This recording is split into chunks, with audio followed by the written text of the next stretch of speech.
नमस्कार छात्रों। आज हम 11वीं कक्षा की तीसरी कविता 15 अगस्त देखने वाले हैं। कवि है गिरिजा कुमार माथुर। सबसे पहले कवि परिचय दिया है।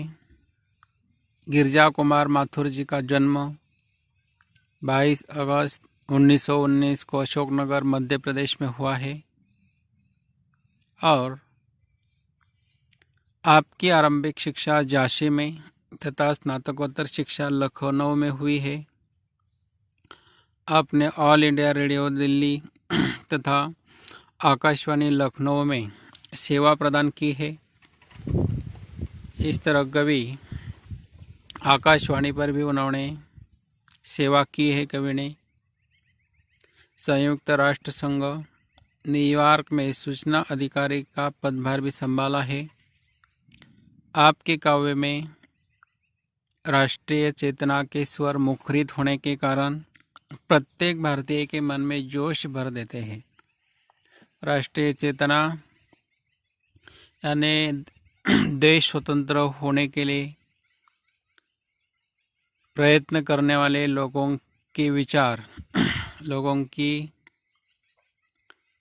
अनेक उनका महत्व, जिन्होंने योगदान दिया है, उनका वर्णन अपने कविताओं में कवि करते हैं। माथुर जी की मृत्यु 1994 में हुई है। प्रमुख कृतियाँ मंजीर, नाश और निर्माण, धूप के धान, शिलापंख चमकीले, जो बंद नहीं सका, साक्षी रहे वर्तमान, मैं वक्त के हो सामने, काव्य संग्रह आदि रचनाओं का निर्माण कवि ने किया है। कवि की प्रमुख कृतियाँ कौन सी है या कवि ने लिखा हुआ साहित्य के नाम लिखिए, ऐसे भी प्रश्न परीक्षा के लिए आते हैं। अब काव्य प्रकार, यह विधा का परिचय दिया है।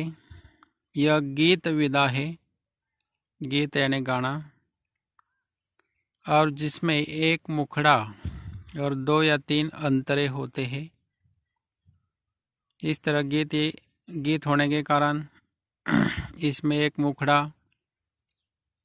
पहला चरण मुख्य होता है और उसके बाद 2 या 3 अंतरे होते हैं।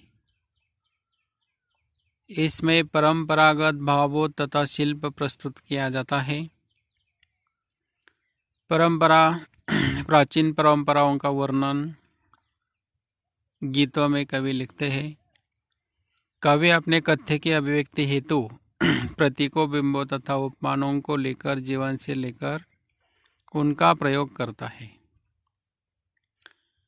तार सप्तक के कवियों में अज्ञेय, मुक्तिबोध, प्रभाकर माचवे, गिरिजा कुमार माथुर, नेमिचंद्र जैन, भारत भूषण अग्रवाल, रामविलास शर्मा, इनका महत्वपूर्ण स्थान है। तार सप्तक के 7 कवि हैं। तार सप्तक में कौन कौन से कवि आते हैं, उनका नाम लिखिए, ऐसा भी प्रश्न आ सकता है। और गीत काव्य विधा के बारे में लिखिए, गीत विधा क्या है, यह भी प्रश्न आ सकता है। अब नीचे दिया है कविता परिचय। प्रस्तुत गीत में कवि ने स्वतंत्रता के उत्साह को अभिव्यक्त किया है। भारत देश स्वतंत्र हुआ है 1947 में और सारे देश में स्वतंत्रता का उत्साह है। इस उत्साह को कवि इस कविता में व्यक्त करते हैं। स्वतंत्रता के पश्चात विदेशी शासकों से मुक्ति का उल्लास देश में चारों ओर छलक ला रहा है। तो इस तरह विदेशी शासक अंग्रेज चले गए थे और वे जाने के बाद सारे देश में उल्लास से आनंद है। इस नव उल्लास के साथ साथ कवि देशवासियों तथा सैनिकों को सजग और जागरूक रहने का आह्वान कर रहा है। फिर भी कवि कहते हैं इस उल्लास के साथ साथ सारे देशवासियों को जागरूक रहना है, सैनिकों को भी सजग रहना है, सावधान रहना है। समस्त भारतवासियों का लक्ष्य यही होना चाहिए कि भारत की स्वतंत्रता पर कोई आँच न आने पाए। तो इस तरह सारे देशवासियों का, सारे लोगों का लक्ष्य होना चाहिए, ध्येय होना चाहिए कि हमारी स्वतंत्रता पर कोई संकट नहीं आना चाहिए, क्योंकि दुखों की काली छाया अभी पूर्ण रूप से हटी नहीं है। अनेक दुख, अनेक संकट, अनेक प्रश्न भारतवासियों के सामने है। जब शोषित, पीड़ित और मृत पाए समाज का पुनरुत्थान होगा तभी सही मायने में भारत आज़ाद कहलाएगा। तो ऐसे लेखक कवि कहते हैं अनेक समस्याएं है भारत देश में, अनेक लोग शोषित है, अनेक लोग पीड़ित है, अनेक लोग दुखी है। तो ऐसे इन लोगों का, इस समाज का पुनरुत्थान होगा, इन लोगों की प्रगति होगी, तभी सही अर्थ में भारत देश आज़ाद कहलाएगा, तभी भारत देश स्वतंत्र होगा। तो इस तरह कविता परिचय दिया है। अब नीचे कवि कहते हैं कविता की शुरुआत हम करते हैं। नीचे सैनिकों का चित्र दिया है। सैनिक देश की रक्षा के लिए हमेशा सजग है और कवि कहना चाहते हैं आज जीत की रात है, पहरोए सावधान रहना, खुले देश के द्वार अचल दीपक समान रहना। तो इस तरह कवि कहते हैं या पहरोए यानी पहरेदार, पहरा देने वाला या सैनिक, अचल का अर्थ है दीप, स्थिर। तो कवि कहते हैं आज जीत की रात है, हमारा देश अब स्वतंत्र हो गया है, स्वतंत्रता हमने प्राप्त की है, सारे लोग आनंद में है, सारे लोग उल्लास में है। पहरोए सावधान रहना, फिर भी कवि कहते हैं पहरेदार, हे सैनिकों तुम्हें सावधान रहना है, खुले देश के द्वार अचल दीपक समान रहना। कवि कहते हैं देश के द्वार खुले हैं, यानी पहले भारत देश गुलामी में था, अब स्वतंत्र हो गया है, देश को आज़ादी मिल गई है, यानी देश के द्वार अब खुले हैं।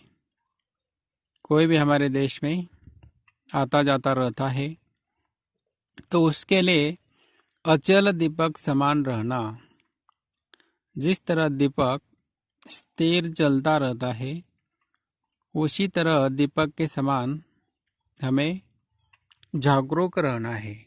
इस तरह कवि सैनिकों को कहते हैं, बता देते हैं। और फिर उसके बाद आगे कवि बताना चाहते हैं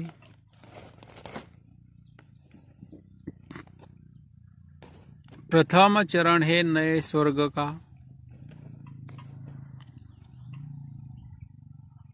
है मंजिल का छोर, इस जन मंथन से उठ आई पहली रतन हिलोर, अभिशेष पूरी होना जीवन मुक्ता डोर, क्योंकि नहीं मिट पाए दुख की विगत सावली कोर,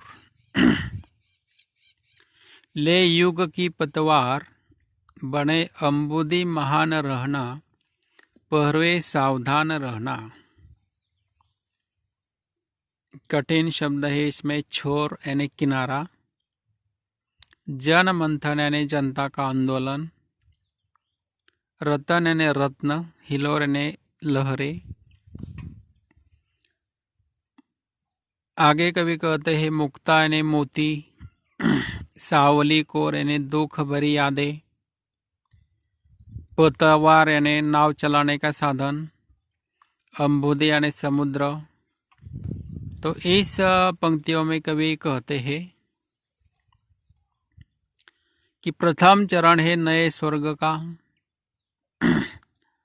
अब नया नया स्वातंत्र्य हमें मिला है, देश स्वतंत्र हुआ है। यह एक प्रथम चरण है। हे मंजिल का छोर, कवि कहते हैं यह एक स्वतंत्रता यानी मंजिल का छोर है। एक किनारे पर हम आ गए हैं। हमारा जो ध्येय है, मंजिल है, उसका एक किनारा हमने प्राप्त किया है। इस जन मंथन से उठ आई पहली रतन हिलोर। जन मंथन यानी सारे जनता ने आंदोलन किया था। सारे लोगों का हाथ स्वतंत्रता प्राप्त करने के लिए लोगों ने दिया था। तो इस जन मंथन से उठ आई पहली रतन हिलोर। जनता ने आंदोलन करने के बाद, सारे लोगों ने लड़ाई लड़ने के बाद यह स्वतंत्रता रूपी रत्न हमें मिल गया है। स्वतंत्रता रूपी रत्न की लहरें हिलोरें बहने लगी है। अभी शेष है पूरी होना जीवन मुक्ता डोर। परंतु फिर भी कवि कहते हैं स्वतंत्रता मिलने के बाद भी हमें बाकी बहुत सारे काम शेष है। सारे क्षेत्र के हमें विकास करने हैं, सामाजिक क्षेत्र, आर्थिक क्षेत्र,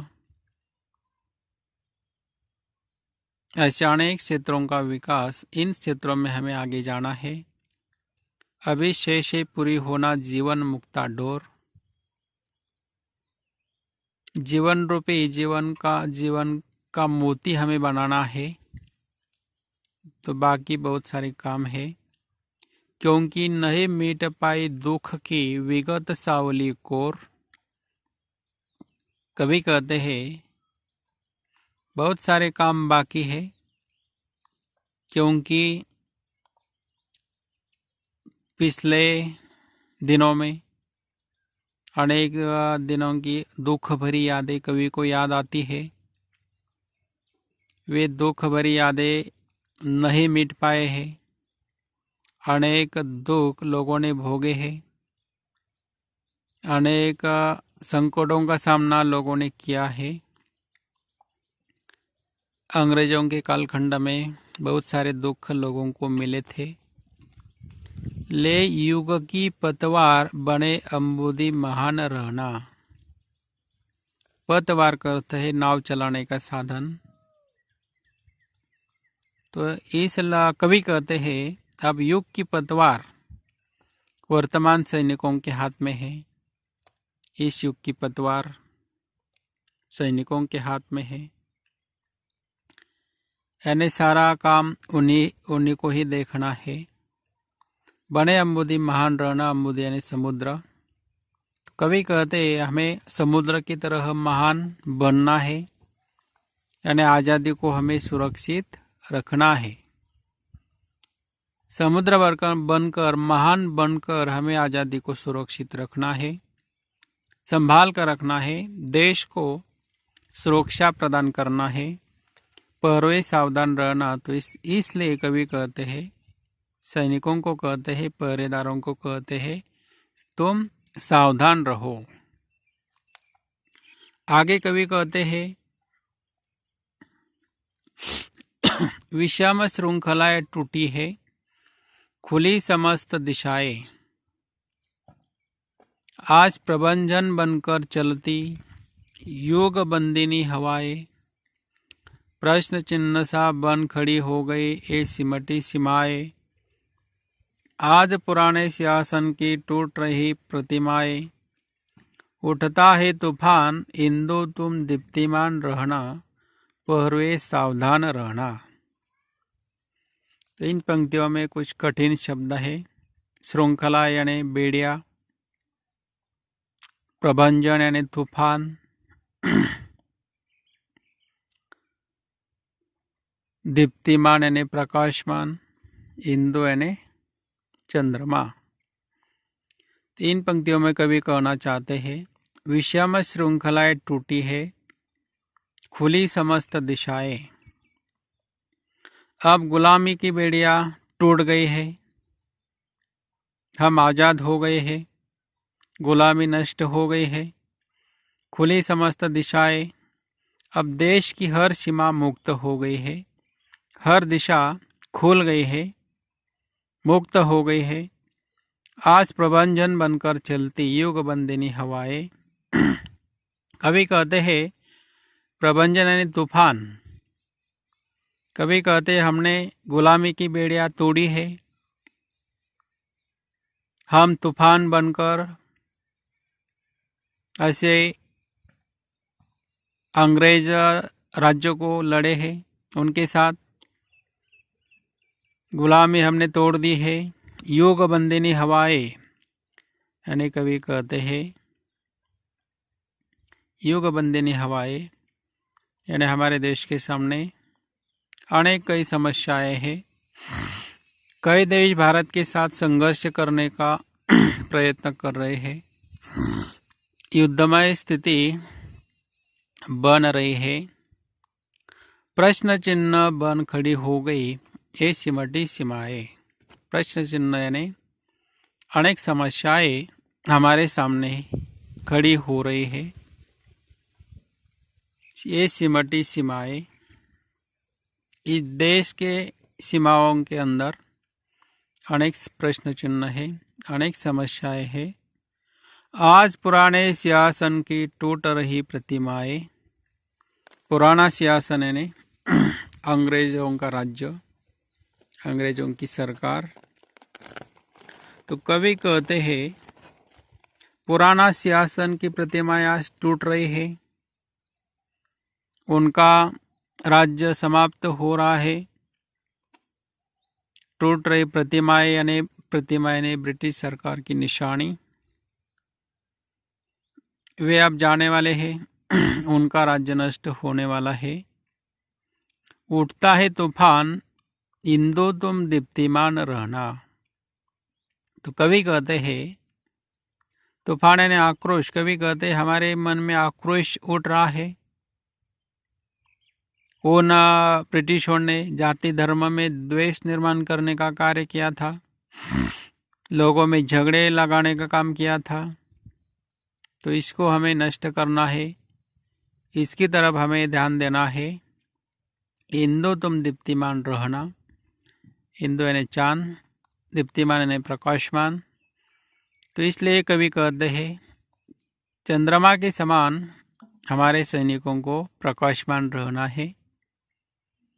ऐसे सारे जाति द्वेष धर्म हमें नष्ट करना है, पहरे सावधान रहना। तो यह सब कुछ करने के लिए पहरेदारों को, सैनिकों को सावधान रहना है। आगे कवि कहते हैं ऊंची हुई मशाल हमारी, आगे कठिन डगर है, शत्रु हट गया लेकिन उसकी छायाओं का डर है। शोषण से मृत है समाज, कमजोर हमारा घर है, किंतु आ रही नई जिंदगी यह विश्वास अमर है। जन गंगा में ज्वार लहर तुम प्रवाहमान रहना, पहरवे सावधान रहना। तो इस तरह कवि कहते हैं। अंत की पंक्तियों में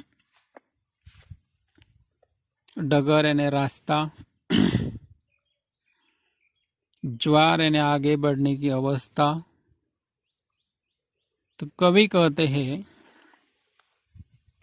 गिरजा कुमार माथुर जी कहते हैं ऊंची हुई मशाल हमारी, आगे कठिन डगर है।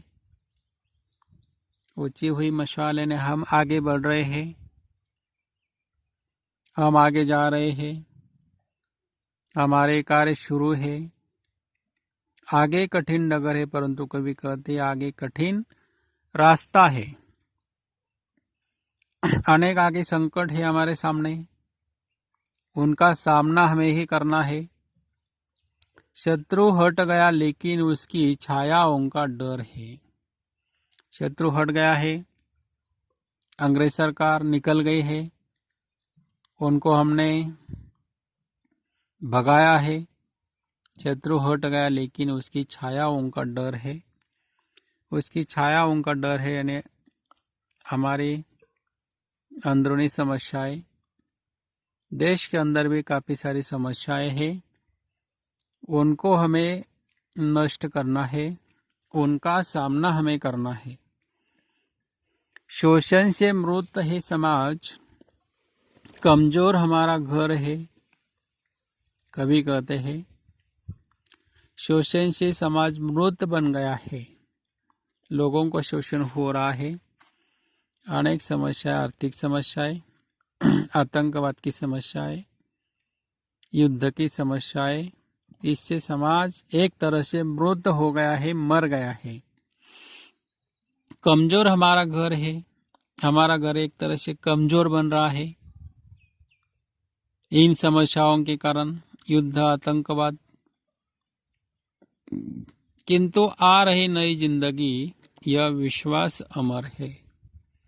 किंतु कवि कहते हैं एक नई जिंदगी आ रही है, एक नए जीवन की शुरुआत हम कर रहे हैं। यह विश्वास हमारा अमर है, कभी न नष्ट होने वाला विश्वास है, और इस विश्वास के बल पर हम आगे जाने वाले हैं, आगे बढ़ रहे हैं। जन गंगा में ज्वार, लहर तुम प्रवाह मान रहना। जन गंगा में ज्वार है, यानी सारे जनगंगा में, सारे लोगों में, समाजों में, समाज आगे बढ़ने की अवस्था में है। सारे लोग आगे जा रहे हैं, सारे लोग देश के लिए प्रयत्न कर रहे हैं, देश के लिए लोग काम करते हैं। लहर तुम प्रवाह मान रहना, तो लहर यानी मनुष्य। तो इसलिए कवि कहते हैं हे मनुष्य, तुम हमेशा प्रवाहमान रहना, हमेशा आगे जाते रहना, पर सावधान रहना।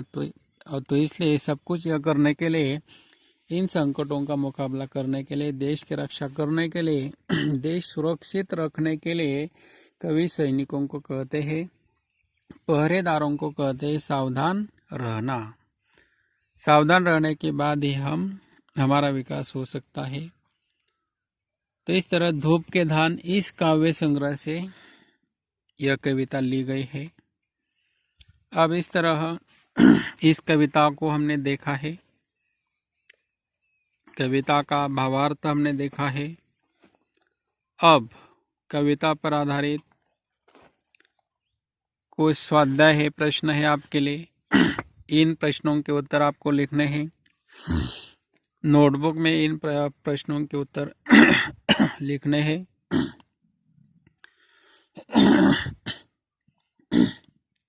आकलन हेतु पहला प्रश्न है, संकल्पना स्पष्ट कीजिए। उसके अंदर एक पहली संकल्पना है, नए स्वर्ग का प्रथम चरण, यानी नए स्वर्ग का प्रथम चरण क्या है। संकल्पना, उसका अर्थ लिखना है, कवि क्या बताना चाहते हैं। दूसरी संकल्पना है विषम श्रृंखलाएं। तीसरी संकल्पना है युग बंदिनी हवाएं। प्रश्न आ लिखिए, आकृति में लिखना है समाज की वर्तमान स्थिति कैसी है। उसके उत्तर दो है, 1 और 2, वे आपको लिखने हैं।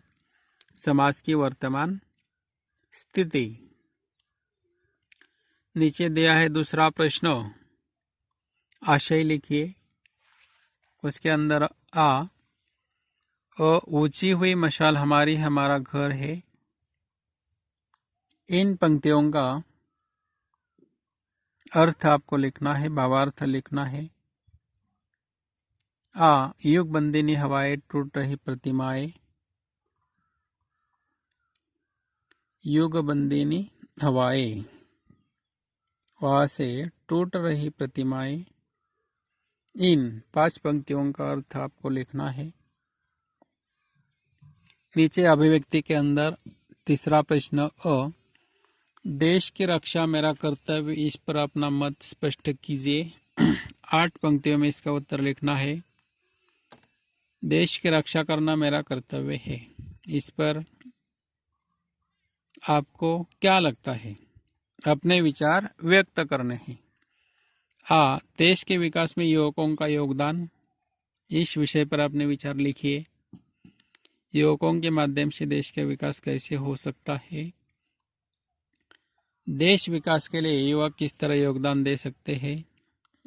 अपने विचार लिखने हैं। चौथा प्रश्न है, स्वतंत्रता का वास्तविक अर्थ समझते हुए प्रस्तुत गीत का रसास्वादन कीजिए। रसास्वादन करना, स्वतंत्रता का वास्तविक अर्थ समझते हुए प्रस्तुत गीत का रसास्वादन करना है। तो इस तरह रसास्वादन करना, यह प्रश्न थोड़ा सा हम बाद में देखने वाले हैं।